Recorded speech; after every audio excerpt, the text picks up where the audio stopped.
see. You're live once again. All right.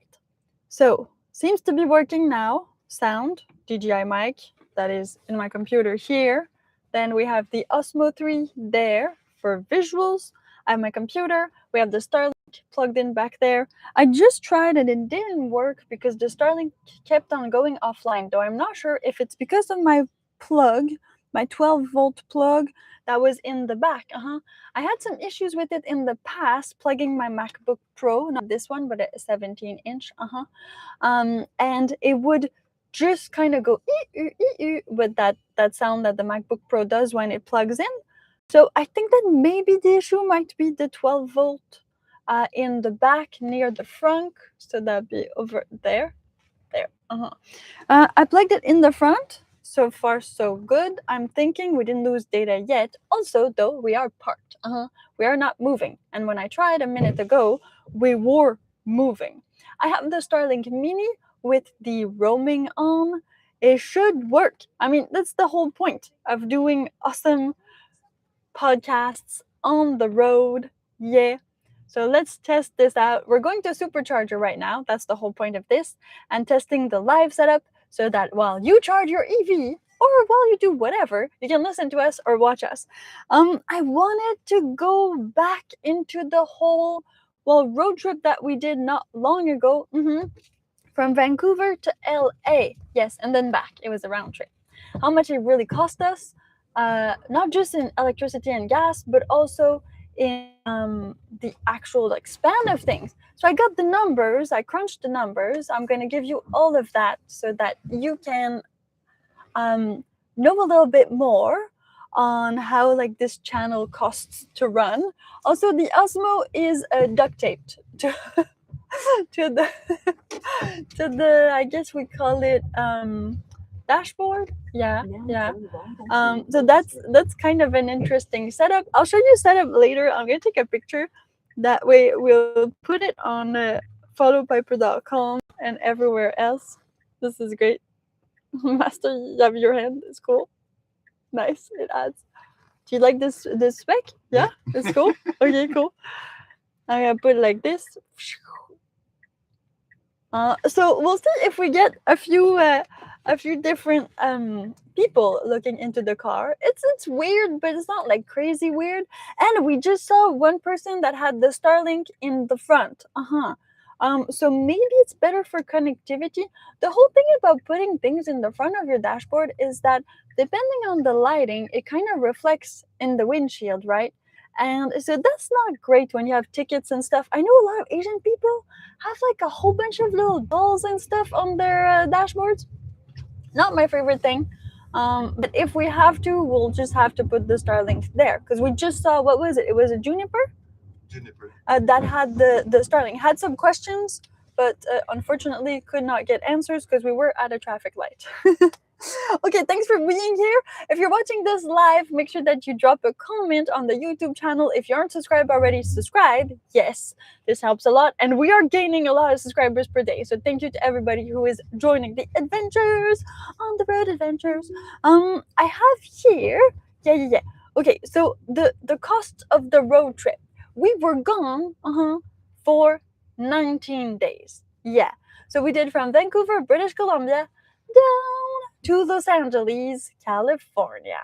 It took us a bigger while to get down there because we stopped a few times for more than one night. Yeah, to kind of not just drive there, but to do activities and things like that. So that was really nice, though. That was nice. But the problem was, it was cold, and it still is cold. Right now here in British Columbia, it's 10 degrees. It's going to be 12 today, and it's raining, and it's, kind of sucks. Central California was amazing. It was the warmest that it was, and it was just fields and fields of, it was crazy. It was like being on another planet, that place. So I'm kind of interested to get you guys' feedback and to see if this actually works. This is going to be very interesting. Okay, so we were gone 19 days, drove a total of 4,500 kilometers. So in miles, just divide that by 1.6. Should be fine. It was me and master. And then spent on fuel. Well, we spend nothing on fuel because we have the Tesla Model X 2016, and we don't pay electricity on all Tesla superchargers. And we did charge in only Tesla superchargers. Though a few nights we took valet parking when we were at these bigger hotels, not motels, and they did recharge the car. Now, of course, the valet parking price tag is a lot more than charging your car. So that's a thing to note. Like some places it costs us like $100 a night for valet parking. Yeah, that was a bit crazy. But the cool thing is that yeah, it does include your car being charged, and also if you need it fast, you can have it fast, which is also great. So that happened. Then how much did we really save, and what are we gonna do better on the next road trip? Because as much as we wanted to go to Alaska, there's a problem with the Alaska road trip, and that's why only the bravest of the guys out there, I haven't really seen girls, but maybe there are some, have done it.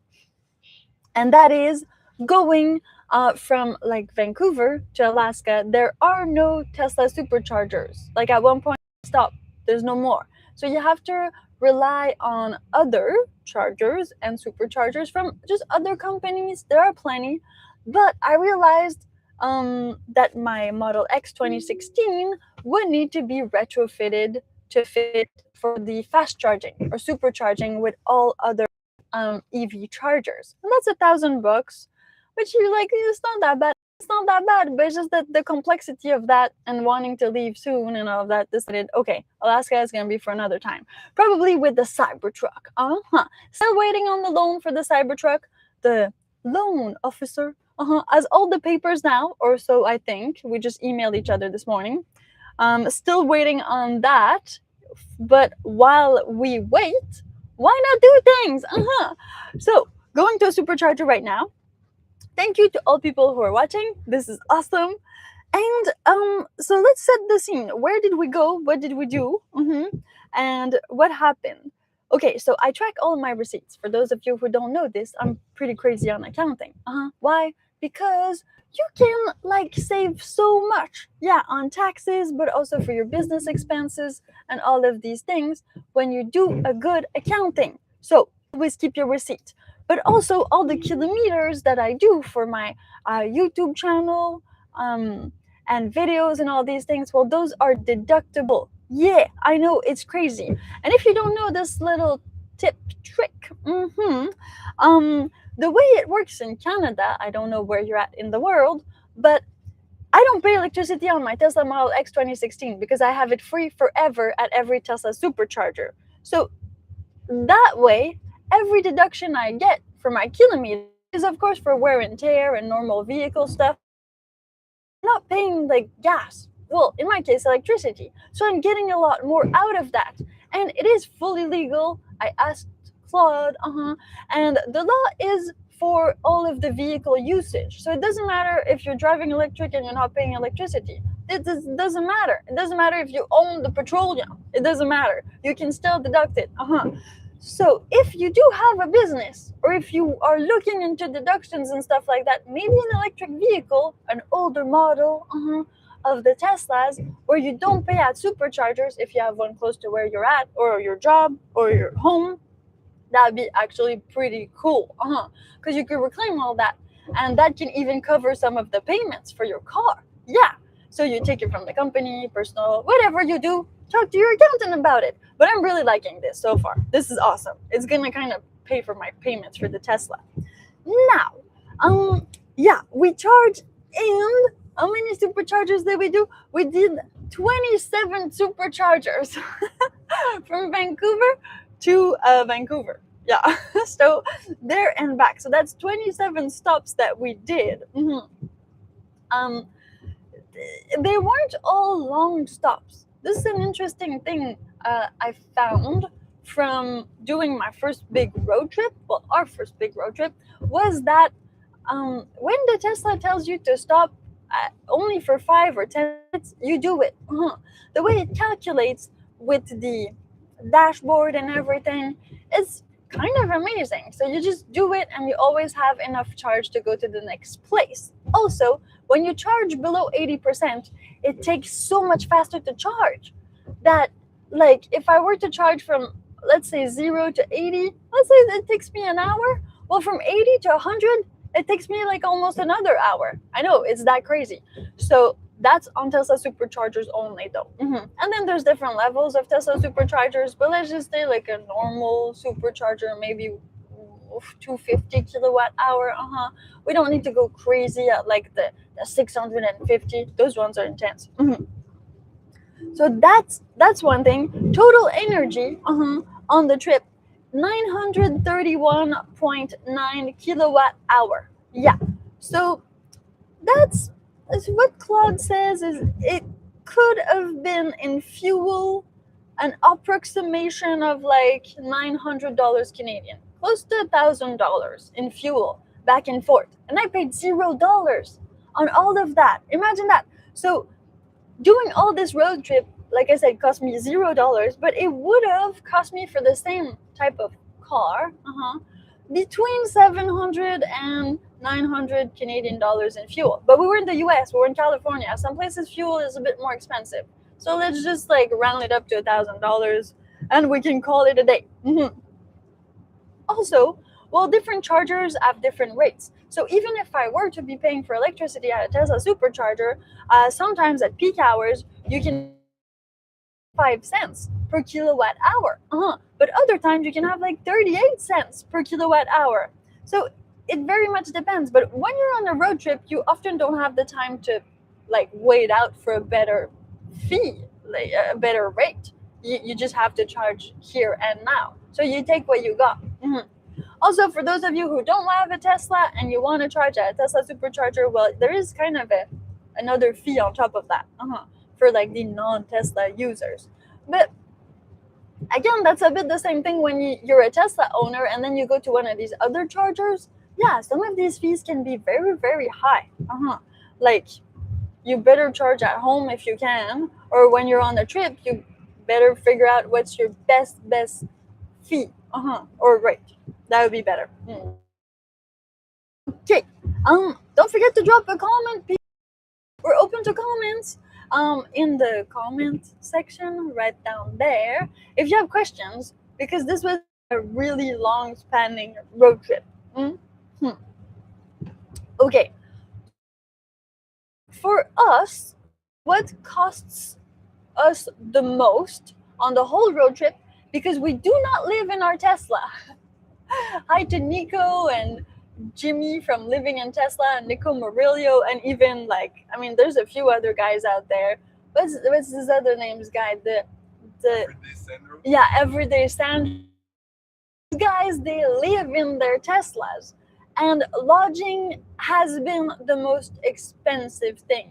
Okay, we didn't really much do motels. We did one motel. The rest we did hotels and bigger hotels. What was the cheapest motel?